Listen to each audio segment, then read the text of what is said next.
నెయ్యి వేసుకోవాలి ఫ్రెండ్స్. మీ option friends. నెయ్యి అంటే నెయ్యి, ఆయిల్ అంటే ఆయిల్ అంటే ఆయిల్.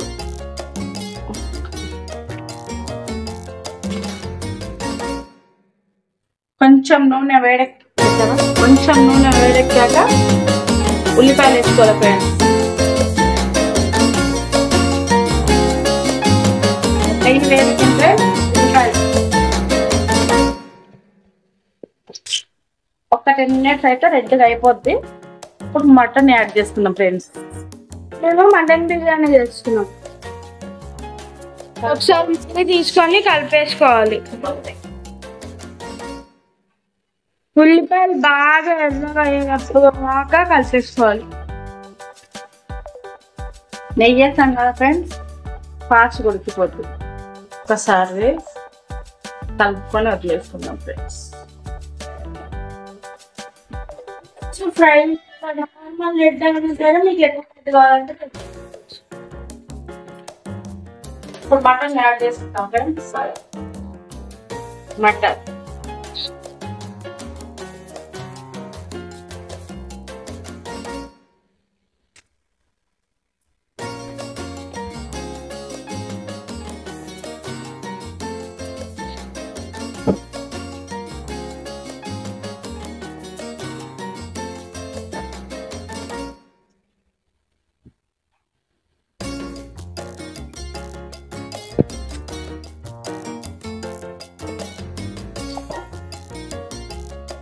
పెట్టేసుకోవాలి.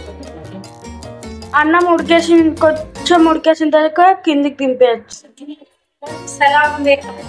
ఇది చక్కగా ఉడికేస్తుంది కదా, రైస్ యాడ్ చేసేసుకోవాలి. ఈ రైస్ యాడ్ చేసుకోవాలి.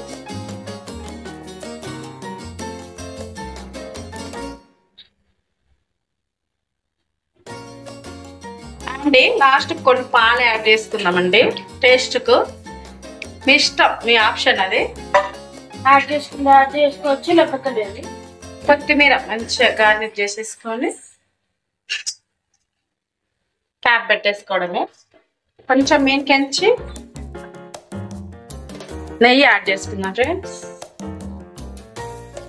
అప్పుడు టేస్ట్ ఇంకా బాగుంటుంది. క్యాప్ పెట్టి దీని మీద ఏదైనా బరువు పెట్టేసుకుంటా. గాలి పోనీయకుండా పెట్టుకోవచ్చు. మా అమ్మ అయితే వాటర్ ఫుల్ ఉన్న బకెట్ పెడుతుంది. ఒక టైపు సన్నమంట మీద వేసుకుంటే సిమ్ మీద పెట్టుకొని మంచిగా ఉడికిపోద్ది ఫ్రెండ్స్. బిర్యానీ రెడీ. పెట్టేసుకొని ఒక 10 minutes ఉడికేదాకా పెట్టుకో. బిర్యానీ ఇది ఉంది కాబట్టి మేము పెట్టుకున్నాము. మీ దగ్గర ఉంటే పెట్టుకోవచ్చు లేకపోతే లేదు. నార్మల్గా దాంట్లో మేము ఇందాక చూపించిన దాంట్లో కూడా చేసుకోవచ్చు. రైస్ వేసాను ఫ్రెండ్స్. బాగా సగం ఉడికించుకోవాలి ఫ్రెండ్స్. సగం ఓన్లీ హాఫ్ ఉడికించుకోవాలి. నేను మాట్లాడతావు, నేను మాట్లాడదు కన్ఫ్యూజ్ కాకుండా.